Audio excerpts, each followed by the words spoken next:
السلام علیکم ناظرین، کیسے ہیں آپ لوگ؟ امید ہے سب خیریت سے ہوں گے۔ آج کا جو ٹاپک ہے ہمارا کلینکل اسیسمنٹ کے اوپر رہے گا۔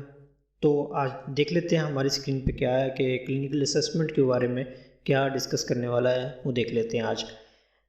تو جیسے کہ آپ کو پتہ ہے، جب بھی کوئی ایشوز کریٹ ہوتا ہے یا کوئی پرابلم آتی ہے تو ڈیفینیٹلی ہم اس کے پرابلم سالونگ کی طرف جاتے ہیں۔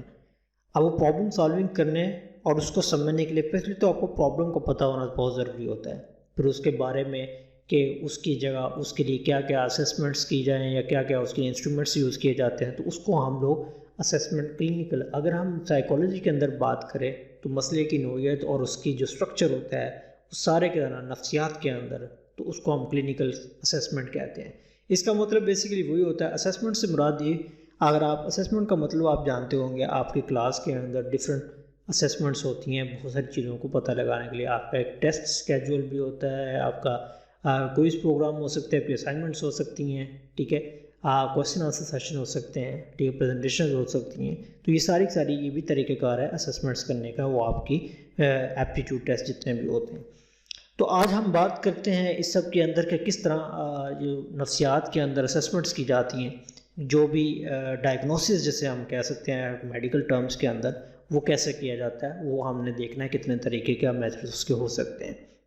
فرسٹ ون پہ ریفرل ویسے ہی ہے جیسے آپ نے کسی مریض کو ڈاکٹر کے پاس لے کے جانا ہے، ٹھیک ہے، تو یہ بیسیکلی ریفرنس سے لفظ نکلا ہے۔ ریفرل کیا ہے کہ آپ کے پاس ریفرنس کس کا ہے، یا کون بندہ آپ کو لے کے آیا ہے ڈاکٹر کے پاس، تو اسے ریفرل بولا جاتا ہے۔ تو ریفرل میں کوئی بھی ہو سکتا ہے، آپ کے پیرنٹس ہو سکتے ہیں، دوست، ٹیچرز، کوئی بھی، ایون کوئی بھی بندہ ہو سکتا ہے، آپ کو ایک اجنبی بھی ہو سکتا ہے، تو اس کو ہم لوگ ریفرل بول دیتے ہیں۔ آپ اگر خود سے چلے جاتے تو سیلف ریفرل بولتے ہیں، ان کے خود سے ہی آپ چلے گئے کہ آپ کو لگا کہ آپ کے اندر کوئی ایشو ہے تو you will have to solve this, تو آپ خود بھی جا سکتے ہیں۔ جیسے نارملی ہم ڈاکٹرس کے پاس خود بھی چلے جاتے ہیں، تو ہم اس سے کیا کہتے ہیں، سیلف اور ریفرل کے بارے میں۔ یہ چھوٹے چھوٹے ٹرمز ہیں جو آج ہم سیکھیں گے اس کے اندر، ٹھیک ہے۔ تو اب کچھ چیزیں ہیں اس کے اندر، صرف اپنی کنسلٹیشن کے لیے، اپنے اسٹڈی کے لیے آپ دیکھ سکتے ہیں اس چیز کے اندر کہ کون سی چیزیں ایسی ہوتی ہے کہ جو اسیسمنٹس کے اندر ضروری ہوتی ہیں، کہ فرد کے بارے میں جو بندہ آیا ہے ڈیفینیٹلی اس کے بارے میں انفارمیشن بھی ہونی چاہیے ہمارے پاس۔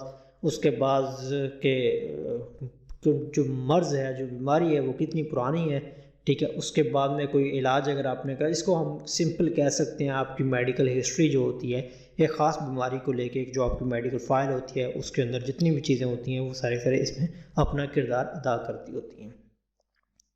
تو نیکسٹ دیکھ لیتے ہیں ہمارے ٹاپک کے اندر اور کیا چیزیں اس میں دیکھنے والی ہیں۔ سائیکو ڈائگنوسس کے دیکھ لیتے ہیں۔ یہ نفسیاتی جو اسیسمنٹ ہوتے ہیں سائیکو ڈائگنوسس کی بجائے جو کلینکل اسیسمنٹ اس کے لیے زیادہ ایزی سمجھا جاتا ہے، کیونکہ سائیکو ڈائگنوسس بہت زیادہ تھوڑی ٹیکنیکل ٹرم بن جاتی ہے، ٹھیک ہے۔ اس کا بیسیکلی مقصد یہ ہوتا ہے کہ ہم کسی کو انڈرسٹینڈ کریں، ٹھیک ہے۔ نارملی جو مریض ہوتا ہے وہ میڈیکل اس فیلڈ کے اندر جب بھی آپ کسی کو مریض کہتے ہیں نا، تو وہ اس کی سب سے پہلی جو آپ اس کو باتوں سے ہی زیادہ ٹھیک کر سکتے ہیں، ٹھیک ہے۔ تھیراپیز جو ہوتی ہیں اس کے اندر زیادہ میٹر کرتی ہیں، ٹھیک ہے۔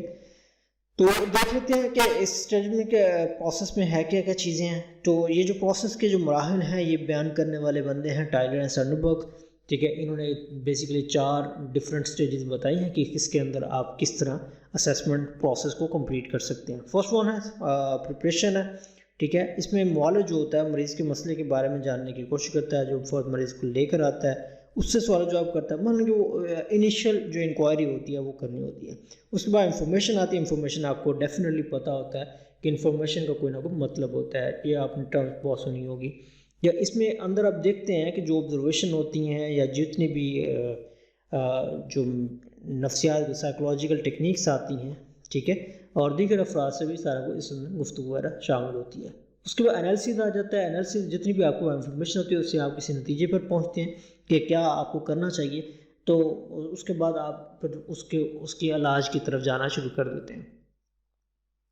اب دیکھ لیتے ہیں کہ ٹائپس آف اسیسمنٹس ٹیکنیکس آگے دیکھ لیتے ہیں کہ کس طریقے سے ہوتی ہے، ٹھیک ہے۔ اس کے اندر بھی سب سے پہلے جو ہوتا ہے آپ نے دیکھا انٹرویو کیا جاتا ہے۔ انٹرویو اس بندے کا بھی ہوتا ہے جو اس کو لے کے، ریفرل کا بھی ہوتا ہے، ٹھیک ہے، اور سیلف ریفرل کا بھی ہوتا ہے، دونوں کا ہی ہوتا ہے۔ فرد کے بارے میں کسی دوسرے سے معلومات حاصل کرنا، پھر اس کے بعد انالیسس کرنا، فرد کا خود بخود مشاہدہ کرنا۔ دیکھیں جب آپ ڈاکٹر کے پاس جاتے ہیں تو آپ اس کو بتاتے ہیں کہ مجھے یہ مسئلہ ہے، بعد میں فردر وہ سمپٹمس کو خود کلیریفائی کر لیتے ہیں۔ معیاری آزمائشوں کا استعمال کیا جاتا ہے، ٹھیک ہے، یہ آزمائشیں آج سے نیکسٹ ٹاپک میں آپ پڑھیں گے۔ تو انٹرویو کے بارے میں آپ کو پتہ ہے، اگر آپ آمنے سامنے بیٹھ کے کسی سے بھی کوئی کویشچننگ کر رہے ہیں، ٹھیک ہے، تو وہ آپ کا انٹرویو کہلاتا ہے۔ انٹرویو کو جو ہم نے تھرڈ ایئر کے اندر ریسرچ میتھڈ کا سیکنڈ چیپٹر جو تھا اس کے اندر ہم نے ڈیٹیل میں اس چیز کو پڑھا تھا۔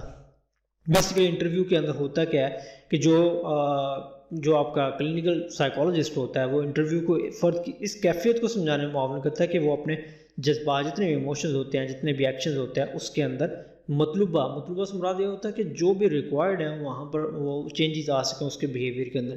اس کے اندر ٹرمز یوز ہوتی ہے ریپورٹ کا مطلب ہوتا ہے دونوں کے درمیان ایک انڈرسٹینڈنگ ہو جانا، ایک میوچل انڈرسٹینڈنگ ہو جائے تو وہ خود بخود ڈسکشن سٹارٹ کر لیتے ہیں۔ فردر ٹائپس آف انٹرویو ہیں، اس کی ضرورت نہیں ہے کہ وہ کویشچن کافی لمبا ہوتا جائے گا۔ میں بتا دیتا ہوں آپ کو، دو طرح کے انٹرویو ہوتے ہیں، اسٹرکچر ہوتے ہیں، نان اسٹرکچر ہوتا ہے۔ اسٹرکچر سے مراد ہے کہ اگر آپ لکھے لکھائے کویشچنس کو پوچھنا شروع کر دیں کسی سے تو وہ آپ کا اسٹرکچر انٹرویو کہلاتا ہے، اگر آپ ویسے ہی رینڈم کویشچن کریں تو وہ انسٹرکچر بھی کہلاتا ہوتا ہے۔ انٹرویو کے اندر نارملی جو گفتگو ہوتی ہے، جو کنورسیشن ہوتی ہے، وہ ایک عام سوشل نارمز کے اندر ہی ہوتی ہے۔ تو آپ اس کے اندر پارٹیسپینٹ جو ہوتے ہیں دونوں ہی ایک دوسرے سے کویشچننگ کر رہے ہوتے ہیں، ٹھیک ہے۔ اس سے اندازہ لگایا جا سکتا ہے کہ کتنا انفارمل سی چیز ہے یہ۔ اب اس کے اوپر کرٹیسائز کرنے والوں نے کرٹیسائز بھی کیا ہے، ڈیفینیٹلی ہر چیز کوئی بھی 100% ٹھیک تو نہیں ہوتی ہے، اس لیے اس پہ کرٹیسائز بھی ہے۔ اس میں یہ ہوتا ہے کہ انسان جو بھی انٹرویو لے رہا ہوتا ہے اس کی اپنی ذاتی عنایاں ہو سکتی ہیں، ذاتی پسند ناپسند ہو سکتی ہے، ٹھیک ہے۔ انٹرویو کے اندر لچک اور وسعت زیادہ ہوتی ہے کیونکہ وہ آؤٹ آف دا وے بھی ہو سکتا ہے۔ انٹرویو میں جو وسیع معلومات ہوتی ہے اس میں فرد سے متعلقہ باتوں کی وضاحت طلب کی جا سکتی ہے۔ اس کے بعد انٹرویو کے دوران دی جانے والی لچک اور ریلائبلٹی کو کم کر دیتی ہے اور ذاتی تعصب کو شامل کرتی ہے۔ مینلی جو اس کے اندر بات کی جاتی ہے کہ وہ آپ کی ذاتی پسند ناپسند آ جاتی ہے جو بندہ انٹرویو کر رہا ہوتا ہے، ٹھیک ہے۔ اس کے بعد سیکنڈ پوائنٹ میں بتایا کہ دوسرے سے کیسے معلومات حاصل کرتے ہیں۔ جو ہم نے بتایا تھا آپ کو کہ والدین ہو سکتے ہیں، دوست ہو سکتے ہیں، آپ کی ہسبینڈ وائف ہو سکتے ہیں، کوئی بھی ہو سکتا ہے، بہن بھائی ہو سکتے ہیں، کوئی بھی، ایون اسٹرینجر بھی ہو سکتا ہے، اجنبی بھی کوئی ہو سکتا ہے۔ اس کے بعد انالیسس آ جاتا ہے، مشاہدہ کرنا ہوتا ہے۔ جب آپ مل لیتے ہیں اس سے مراد یہ ہوتا ہے کہ روزمرہ کے معاملہ جو جتنے بھی معاملات ہوتے ہیں یا جتنے بھی کام کر رہا ہوتا ہے انسان، اس سے بھی انالیسس کیا جاتا ہے، ٹھیک ہے۔ یہ آبزرویشن ایک میتھڈ ہے، یہ بھی ہم نے ڈیٹیل میں اس کو ڈسکس کیا ہوا ہے۔ اس کے بعد معیاری آزمائشوں کا استعمال ہوتا ہے۔ آزمائشوں جتنی بھی ہیں وہ کافی طرح کی ہو سکتی ہیں، ٹھیک ہے۔ جس طرح آپ دیکھ سکتے ہیں جس ڈپارٹمنٹ کے اندر آپ جاتے ہیں اس کی اپنی کچھ سٹیجز ہوتی ہیں جس کو آپ نے کلیئر کر کے کرنا ہوتا ہے۔ اس طرح جو کلینکل اسسمنٹس کے اندر بھی کچھ ایسی ہی سٹیجز آتی ہیں، کچھ ایسی ڈفرینٹ ٹیکنیکس آ سکتی ہیں، کوئی بھی یوز کر سکتا ہے۔ جس طرح ایک ٹیبلیٹس ایک کمپنی ایک فارمولے کو کئی کمپنیز بنا کے آپ کو سیم ان کے سر درد کے لیے آپ کئی گولیاں استعمال کر سکتے ہیں ڈفرینٹ برانڈس کی۔ اسی طرح ہی جتنے سائیکولوجسٹ کو جو بہتر جس میں وہ اچھا پرفارم کر سکتا ہے وہ سارا کچھ اس کے اندر آتا ہے۔ اس کے بعد سائیکولوجیکل ٹیسٹ رہتے ہیں، یہ ہم نیکسٹ چیپٹر میں دیکھیں گے۔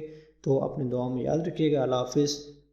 اگر کسی کو کسی بھی قسم کا کوئی مسئلہ آتا ہے، ٹھیک ہے، تو کائنڈلی وداؤٹ اینی ہیزیٹیشن وہ ہم سے رابطہ کرے، ٹھیک ہے، تاکہ ہم لوگ ان کی ہیلپ کر سکیں۔ اپنے دعاؤں میں یاد رکھیے گا۔ اللہ حافظ۔